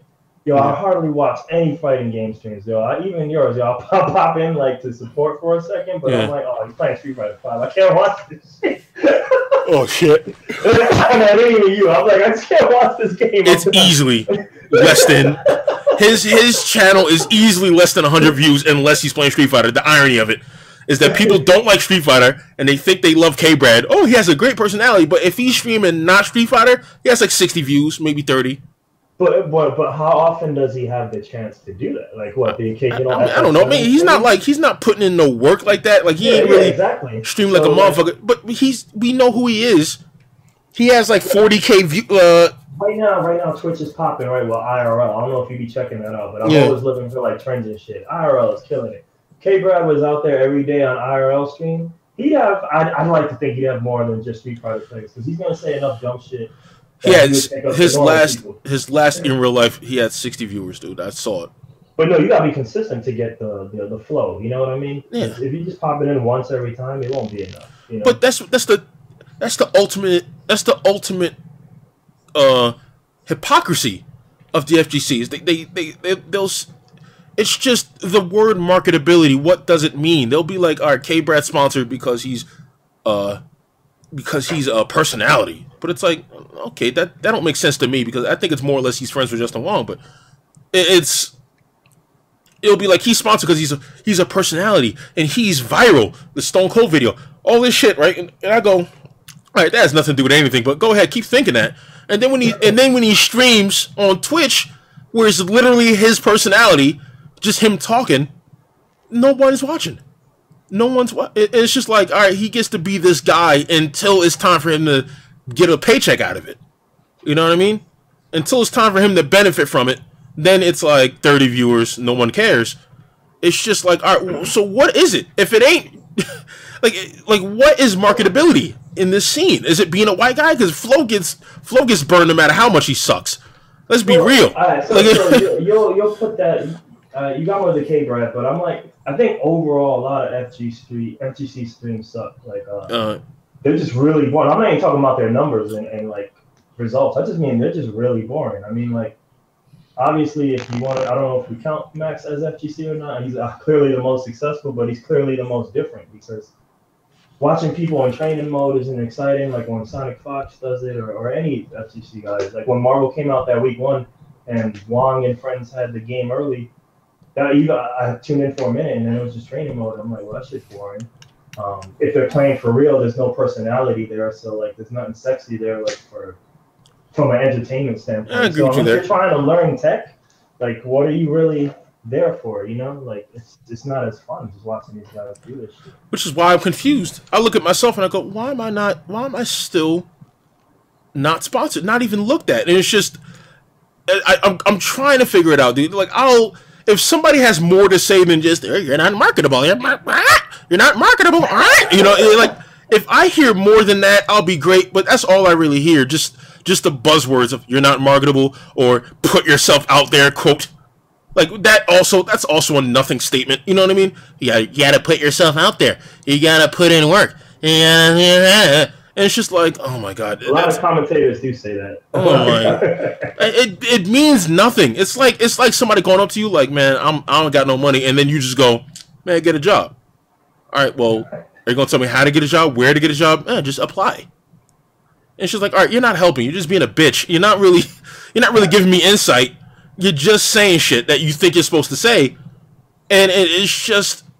That's what I'm sick of. I'm sick of hearing those two things. I hear that all the time. Every time I ask the question, it's like, how come I'm not bigger than I am? And barring results, because results has something to do with it, but it ain't fucking everything. You know what I mean? It's like someone brought up Eris. He does do pretty well, but he plays a lot of not fighting games these days, except Tekken, of course. You see, somebody said it again. You need to work on a more positive attitude. No one likes people that just complain about other people. It's not complaining. It's literally confusion. Explain to me why it's you know what I mean? Like, how come it works for some and not works for others? Because there's a lot of nice guys out there that don't get shit. You know what I mean? And I just said it with K-Brad. It's like, as much as people like to pretend that he's Mr. Personality and people love him for that, when he streams, he gets 30 viewers. So it's like, explain his negative attitude towards other people's success. If that's what keeps you behind, what is it? If it ain't that, what is it? And have it be a consistent across the board. You know what I mean? Yeah. Like that's what I get sick of. It's just people throwing shit out there because they think that's what they have to say. But it's like it doesn't make sense. I mean, I'm just trying to understand on some like actual real level. Maybe you can get like the owner of fucking Liquid to come in here and fucking explain to me why I'm not on the team. And, you know, you should do that. These motherfuckers ain't gonna. Because, you know, the whole time I'm just gonna be like, man, because I'm a nigga. Look, I'm a nigga. Look, you know what? My favorite tweet of the year was when Anti, that Smash 4 player. Yeah. He posted a picture, a picture of Team Liquid, right? It was at least like 200 people in this fucking shot, right? Yeah. And he goes, and the tweet just simply says, "Man, word, there's no black people on Liquid." And then I just quoted the tweet and I said, "You know why there's no black people on this fucking team? You know why?" Yeah. And it's just like that team. You would think no black players are good at any game, like just none, really. And then the one FGC guy they have, it's a fucking Asian kid. It's like he's the only one doing things. At some point, it's just like, all right, horseshit. What's the reason why I'm not on the team? I want to hear like the real reason. I don't want to hear my attitude is whatever, because I can joke for hours. I can make you laugh for days. It just people just cherry picking. Like, oh, I'm just being negative. It's like, no, I'm negative when I have to be. When it's a realistic opinion, I'm negative then. But I'm also positive as fuck when I'm having a good time and telling jokes, and I'm shit talking somebody. I'm just giving somebody a hard time, but it's all in jest. You know what I mean? It's like, don't cherry pick me. Don't just be like, oh, you're negative. Like, just forget all the times I made you die laughing. Like, don't do me like that. But I want to get a consistent reason why I'm not sponsored. You know, like, you know, say something like, you know, the results, you know, yada yada results. I'm like, then why are these other guys sponsored? It's not consistent, right? It doesn't make sense. Yeah, the results thing is only, I feel like it's helped some people, but some people I just never understand why either, you know, so like, yeah. So it can't be that. It has to be something along the lines of, you know a guy. You got to know a guy, or you got to kiss the right ass. A little bit of all those things, dude. I know there's inconsistencies with you know, the way you act, so, and the whole Justin Wong, but maybe when you factor them all in there, you know. Yeah. That Justin Wong Wolfcone thing really opened my eyes to why people don't get sponsored. It's like, man, there's probably so many people out there that go through established players. They go, all right, we're gonna sign this guy we don't know about him. We're gonna ask fucking F Champ his opinion, and F Champ, you give a motherfucker like that all this power to be like, I don't like that kid, and then now you're blackballed. Now you're not on a team, which is what happened. It was exactly what happened to Wolfcone. It was just like he was fine. He should be on the team. Or someone like Wolfcone should be somewhere on the team. He don't even talk that much, really. You know what I mean? Just awkward little. He's like an awkward, antisocial kid. He doesn't really say much. So it's like, why isn't he on the team? Him on Twitch, and he's just like hardly. Yeah, he talks like the rest of us talk when we play Street Fighter 5. He'd be like, "Man, that's not footsies. Man, that shit suck. I gotta guess. Man, that fucking that was random." You know what I mean? Like, he sounds like the rest of us. So it's like, you can't be that. It's just, you got to be fake. What do you have to do? You have to just not have emotion. You got to not have like any kind of personality, because that's what it seems like. I don't know anybody that's sponsored and has personality. And I mean real person. Not K-Brad, like just a nice guy personality. I mean like funny people. Like, you know what I mean? People that can... Huh? I'm just fucking with you. It's a Daigo. Hey, like, Aris has personality. Like, Aris has personality. Flo does not. Like, I don't understand why both are relatively successful. It shouldn't be both. It should be one or the other, right? Flo is more like he'll be the butt of the joke, I think, is what he was selling, you know? Versus maybe having the personality, you know? He'll be the meme, you know? There might be another Friends with Justin Wong situation there. I don't know. Of course. I mean, there's that too. There's that too. And it sounds like I'm talking shit. Though, right? He's not sponsored, though. Huh? He's just he's not sponsored. I bet he could be if he wanted to. He made a life for himself. I bet he could be if he wanted to. I bet he don't even need a sponsor. I bet he got some kind of money. He got some kind of money, man. Yeah, so he got the Twitch thing. Hey, well, you know what's weird is like, it doesn't happen with Flo, because Flo does Capcom restream, but sometimes I see Aris do the restreams of Tekken, and sometimes I see the numbers higher than the actual Tekken stream, and I'm like, yo, I can't believe they allow that, because he's kind of murking them, like, right now. Yeah, it happens constantly, and all I'm thinking is like, just the words white privilege keeps coming up. And I don't know why. I don't want to make it about race, but it's like every time I see this motherfucker do anything, I'm just like, all right, I'm trying to understand why he's ahead, but not like this other guy who's a harder, smarter, funnier person. I said harder, pause. Harder. I meant to say harder working. I just said harder. Like, and I'm actually super surprised, you know, and like, because for a lot of this, we keep talking about PC nets. Like, I'm surprised they allow the restreams because they usually use their same stream template. So for Flow, you'll see like Biggest D or Fligger of the month or whatever he uses, you know, and and you know, he talks real, and so does Eretz. And I'm surprised they still allow that branding with such a high number of viewers, you know, like. That shit don't bother me. I don't know. I like that because that's the way I came from it. But I'm just surprised because we don't see it at the main stage. So I'm surprised they even allow that. You know. I just get confused at the amount of burn he gets. Like it's just like I don't see the demand. I don't see I just don't see it. Right. With someone like Eris, I can see it. I'm not an asshole. I'm not racist. I'm just like I can see it with him. If he came into a bunch of success, I'd be like, man, good for him. But like when I see other dudes get like any kind of success, I'll be like, what? Somebody explain it to me why, and have it be consistent with why not. You know, have your whys be consistent with why not. If like Eris is popular because of his personality, why not K-Brad? You know what I mean? Like, can that be consistent? If he's Mr. Personality and Eris is Mr. Personality, how come they're both not 4,000 viewers? You know, blah blah blah. Why isn't it? I would say Eris plays Resident Evil and and K-Brad plays Final Fantasy to 4,000 less people. If we were to put those like ratios, like Tekken, until Tekken 7 came out, those games dominate his stream. Yeah, I know. Versus Street Fighter 5 probably dominates his stream. But it's the same thing. He'll like if K-Brad streams, he'll get like 200 something viewers. He'll get like 200 viewers. And to be fair, I hardly see K-Brad stream. Someone posted here though he's like mostly quiet and boring on the stream, so maybe he's not the thing we see on stream. Then these dudes need to stop lying about him being Mr. Personality, man. They're kidding themselves. It's like all the people that swear he's the funniest guy they've ever seen. I like he's the real talk. The real talk. It's like, and then watch his stream, support him. Stop being assholes. And then like that's why I look at it and I go, how do you make it? Like what? Somebody's not being honest, man. It's like, how do you make it if you can't be that guy? So it's like, is the real thing like? Is the real issue is like you just can't look like me? You can't look like me, talk like me? Is that the real issue? Like, dude, what's the real issue? If that is an issue, then like I said it already, but you gotta build it yourself, then, dude.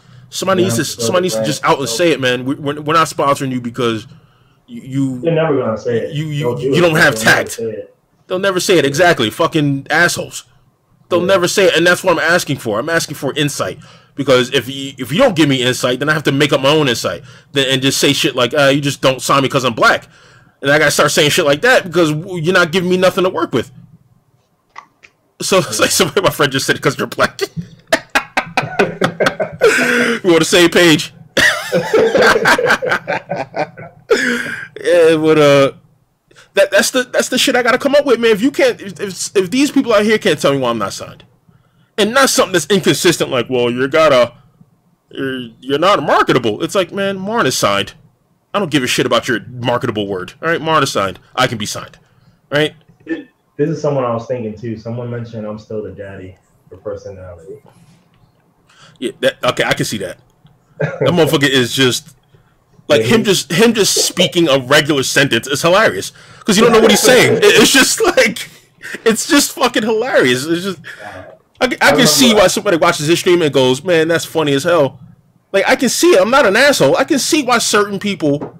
It's not a white and black thing. It's like, I can see why certain people get ahead, man, but I'm looking at more why certain people aren't getting ahead. You know, someone like a K-Brad or whoever the fuck else is out there trying to stream and trying to put themselves...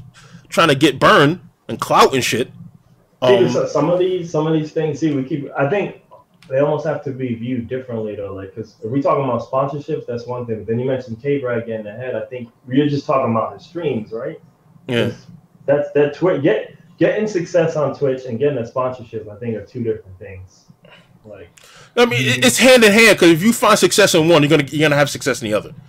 If a 100K, if a 100K Twitter follower fucking team, if Liquid picked me up tomorrow, my stream would blow up. instantly. I'd instantly have 1,000 more people coming in just to see what I'm doing, and then my style would be more receptive because my style would by default be more receptive because there's a bunch of people going stream, right, for a minute. Used to. Then he got bored with it. He got bored. But they weren't that filled, right? I feel like a couple of hundred were in there, and that was it. A couple of hundred, but then like he stopped because it was boring. Yeah, it was boring for him. So it's like a team like that should be looking at somebody who can talk to the average person. I'm way better at talking to, I run a stream, man. People, my viewers know, man. I'm a whole lot better with just talking to people and just conveying a thought with people. Yeah. Than Do is. Do kind of just nod at you. You know what I mean? Like you interactive. Yeah, so I bring something different to the table, and people are still like, "Well, I gotta be everything," which is the problem with how black people treat in the first place. We gotta be astonishing to be average. So I gotta be a great player, an amazing personality. I can't piss off anybody. I gotta make everybody laugh. How come all these other people can kind of just walk the line, be boring, suck for months at a time? You know what I mean? How come they get to do that, but if I go to a tournament and get 13th, like I just did, people will actually tell me that I'm not doing good enough. It's like I'm not playing well enough. It's like, man, go fuck yourself. Some of that shit you saying is right, but at the same time, like, dude, sometimes like we don't get in there. Sometimes you just gotta deal with that shit and just fucking. You have to be astonishing, even though it sucks. Cause I get some of that shit in some of my fucking fields. You know what I mean? It's fucked up. I'm not saying just make me popular because I think I deserve it, but it's more like can you give me a reason why I'm not popular? Is somebody in the FGC just deciding who makes it and who fucking falls through the floor? You know what I mean? Is there a guy just pulling strings? Hand of Wong, son. I bet his name starts with J and ends in Austin Wong. Like, there has to be a guy out there that's just deciding who makes it and who doesn't, man. There has to be. There's no reason I shouldn't be on the team. None. I don't care what you say. You can be like, you say certain things and you don't. Like, I have tact. You should tweet Rick Fox every day. I should start kissing his ass. Oh, you were great in 2002. 2002, Kobe ain't shit. Kobe ain't shit. I don't even know who Shaq is. All I know is Rick Fox. That's only small forward for the. I think he's power forward. Small forward. My favorite shot was him hitting a three to close out Game 6. It's like, get the fuck out of here, man. I don't want to do all that. I'd rather be the guy that's like, yo, what's up, Rick? I'm glad they traded you, motherfucker. Like, I'm glad Kobe took all your shine, nigga. I'd rather be. I'm that guy, though. I'm always gonna be that guy. It's just funny. It's funny to me. Yeah, for sure, man. But that's why you need an outlet to get that funniness out there. Because if it's not working for you on Twitch, then maybe you gotta try another outlet, dude. I don't know, man. I just don't know. I wish I had guidance, man. I wish I had somebody that knows what they're doing, like a team owner. You need a mentor. A mentor. Yeah, man. I'm tired of not having it, man. I'm out here by myself. I'm out here by myself trying to fucking figure it out. And you ever thought about moving? Huh? For the game. You ever thought about moving for the game to one of the popular coasts? You said moving the game? No, moving for the game, like to one of the. So I could just pick up and move. I'll go. I guess I'll go over here. I don't know, man. I mean, I'm broke, nigga. I'm in the same field, though. I'm in the same thing, though. Like, dude, I live in San Antonio. It's like not exactly sexy town, you know. And sometimes I'm like, fuck it, man. I should just pack up my shit and fucking drive to Cali and see whatever I can make happen, dude. Shit ain't working out here, you know. Yeah, shit is super whack. It does have a lot to do with where you're from. You know, when you're right down the street from Machinima Studios, it's easy to get burned. Just go in there and fucking run a video. Yeah. But like, I remember those same dudes, the body count streaming dudes, this body count whatever. Machinima Studios hits me up. Yeah. And I did a video with them twice. I did it once at SCR. So like the 2 times I went over there, I got burned just for being in Cali. Like they were just like, "Hey, we want to do a video of pros versus Joes," and they had me play a bunch of like random guys, and I was just joking. I was just joking and being funny and shit, right? I was just doing me. Now, that should be. I should be bigger than I am just based off that. It's like I went right after. Let me tell you a story. I went right after Filipino Man. Right. Now I'm not. This ain't to say Filipino Man. This ain't really about Filipino Man. I'm just saying when he was up there, it was like the energy of like the area they did it in. It was right outside of SCR last year. I'm talking season 1 Street Fighter 5 last year.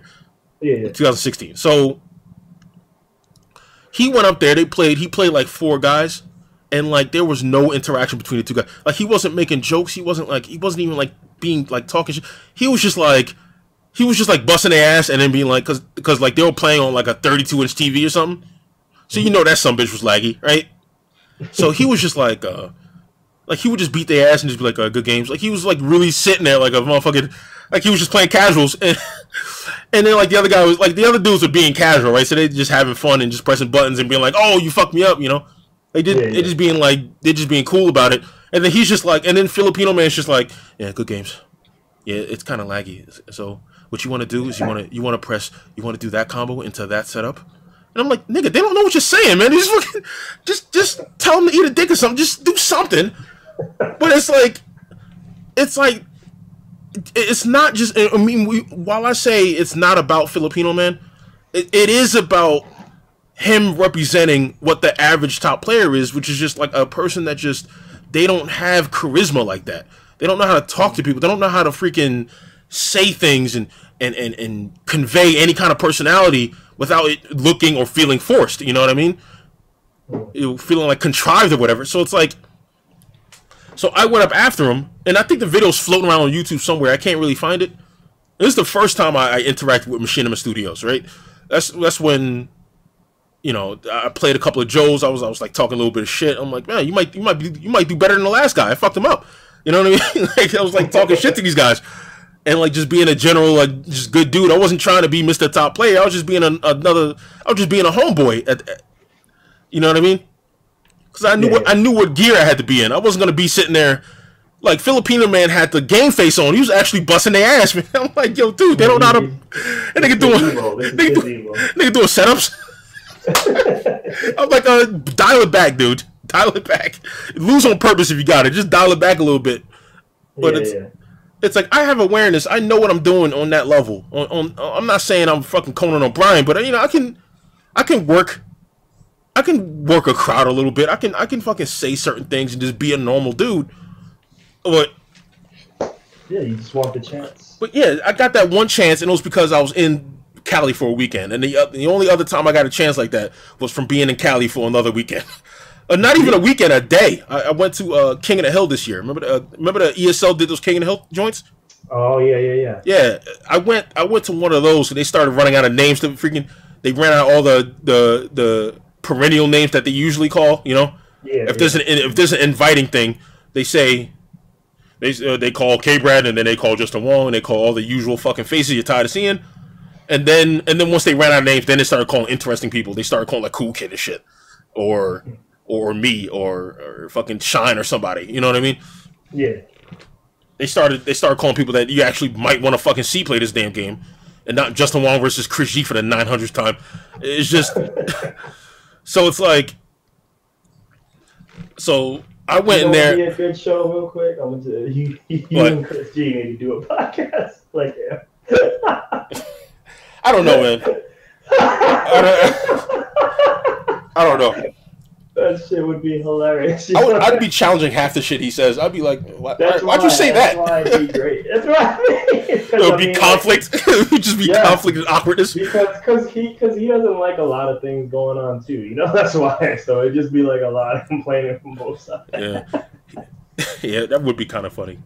Kinda. I don't know. I don't have chemistry with that dude. Not at all. Yeah, but my thing is, so you know, with the second weekend, it was I went to ESL, and Machinima Studios was literally across the street. It was in Burbank, California. So, and by the way, Burbank looks exactly like San Andreas, fucking GTA. It's city followed by just mountains and desert. It's really the contrast is really weird, man. But anyway, So I went over there and they had me do the pros versus Joes thing, except I was playing guys in the studio, like, you know, the guys that work there or whatever. Yeah. And that's why, you know, my last retweet, was an excerpt of me doing, you know, whatever, like me playing with them, and like, you know, they were asking me advice, and I was just, you know, putting jokes on top of it. It was like me and like 5 other guys, right? It was like me, LPN, Brian F, I think Vagabond. It's like somebody, I don't know. It's that Urian player from Cali. I forgot their names, but I think his name's like No Respect or something.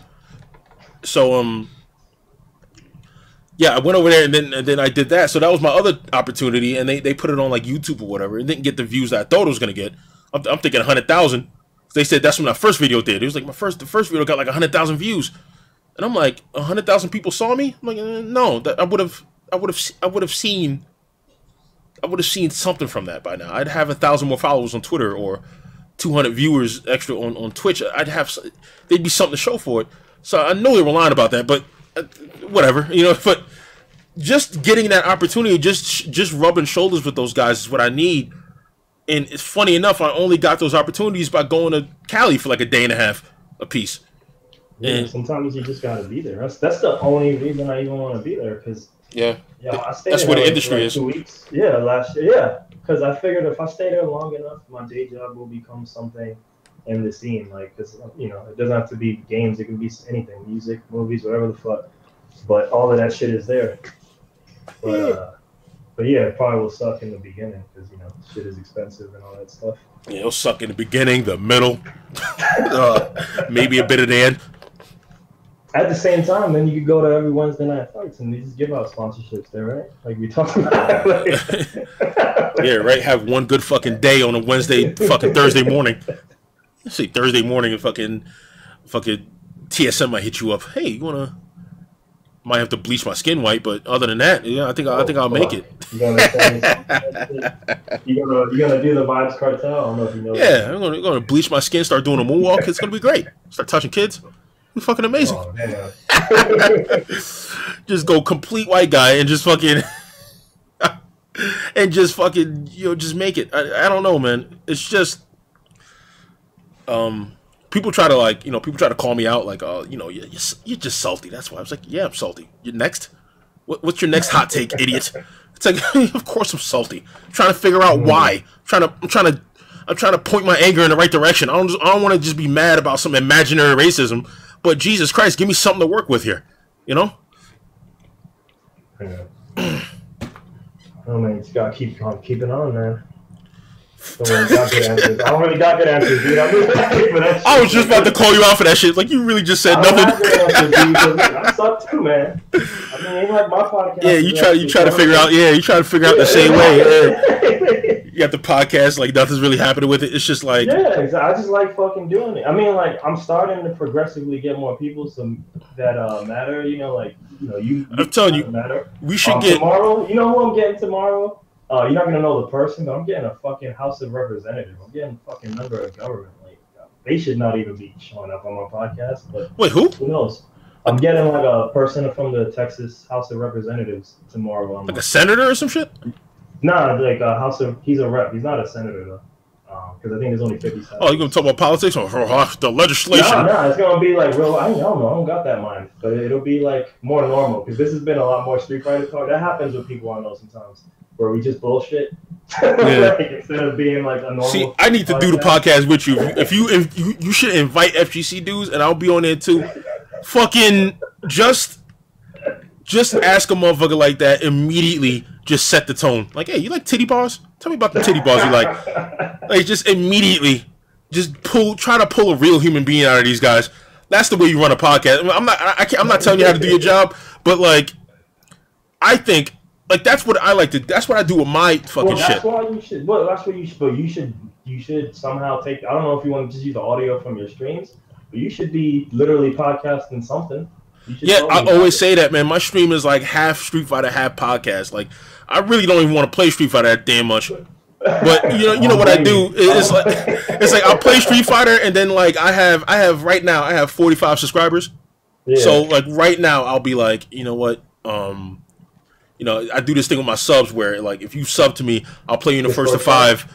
No, I'll play you in the first to 5, and then like after the first to 5, I'll like try to analyze your game plan and actually talk to you and try to say more than just, hey, you need to rush down more and you need to sound like an airline pilot and you need to block. Yeah. And not really saying nothing. Just you need to win more. Yeah, you need to become better at winning, and then that'll be $5.99 a month. It's like, you know, I try to make it interactive, but like, you know, I can tell a lot of people ain't really buying it. Like I'll stream and maybe like I'll peak at like 160, 170. I used to get like 3,000 viewers. I remember that's when you first started. Yeah, and then people started to figure out. People started to figure out, oh, this motherfucker is like a normal person. Fuck this. They thought it was going to just be another flow. Like I was just gonna like just be like a goofy motherfucker, like just being like just like meanie. You know what I mean? Yeah. Like not talking shit about flow. I'm just saying like they thought I was gonna be like, cause like Street Fighter, like the actual like Street Fighter channel. Street Fighter Twitter was restreaming me because they were. I mean, not restreaming, but retweeting me. Like that's badass. Like you know, yeah, like you know, they'd be like, all right, the number 3 ranked player in the world is streaming. So that's at least 2,000 people that thought I was like legitimately the best player in the world on some level. So they came in for that. And then once they figured out that I'm like I'm not the best, but I'm pretty damn good, and I'm just like a normal dude. I curse, I talk about titties, like I don't really give a shit. Like a lot of people started leaving. You know what really was the nail in the coffin was when I moved to Tampa. I didn't have internet for about 3 months. So I just couldn't stream at all. So I just fell off the face of the earth. And then when I did stream, it was through fucking PS4, you know?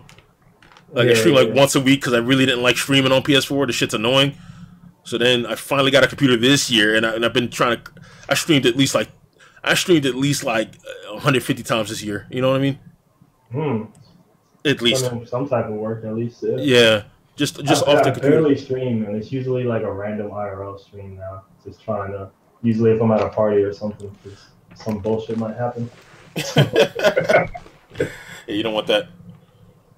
Oh shit! I did it. You know, I think 2 weeks ago I did an IRL stream, and it was like, you know, people drinking and stuff. But I knew there was this girl who I'm like, I bet you if I put her on stream. So I kind of just let her kind of be the face of the stream. Of course. So we got like 40 to 50 viewers. Yeah, because titties are marketable. That is marketable. That's absolutely a fact. I just found it. Yeah, exactly. That's good. This is how you can get you sponsored. You just gotta get you some titties. Yeah, put my cleavage out there. I need you in low cuts, dude. Next stream. When I go to sleep, I dream of red suns and the bed. No, that makes no sense, and you're the only one that probably cares. Lately, little Teddy's been turning into nightmares, gnashing teeth and sharp claws, violent, and I'm always scared. She's got a fake boyfriend. He lives in LA. Says she met him online.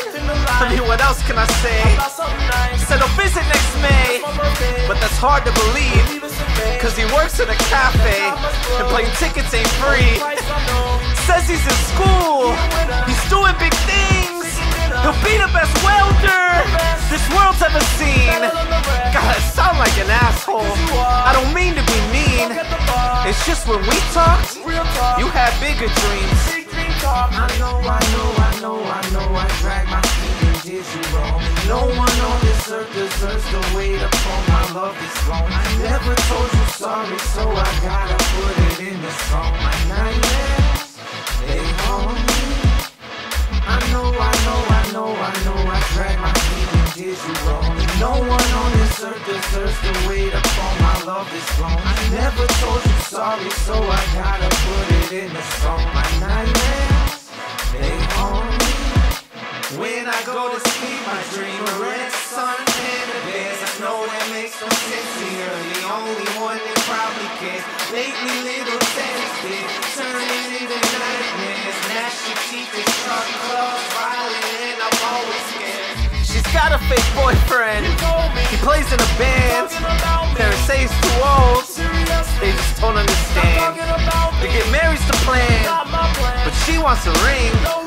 And he works at a cafe, and them things ain't free. Yeah, I know he's in school. He's doing big things. He'll be the best plumber this world's ever seen. I know I'm being an asshole, but all I can do is be mean. 1,000 miles away, and he's more there than I could ever be. I know, I drag my feet and did you wrong. No one on this earth deserves to wait upon my love this long. I never told you sorry, so I gotta put it in the song. My nightmares, they haunt me. I know, I drag my feet and did you wrong. No one on this earth deserves to wait upon my love this long. I never told you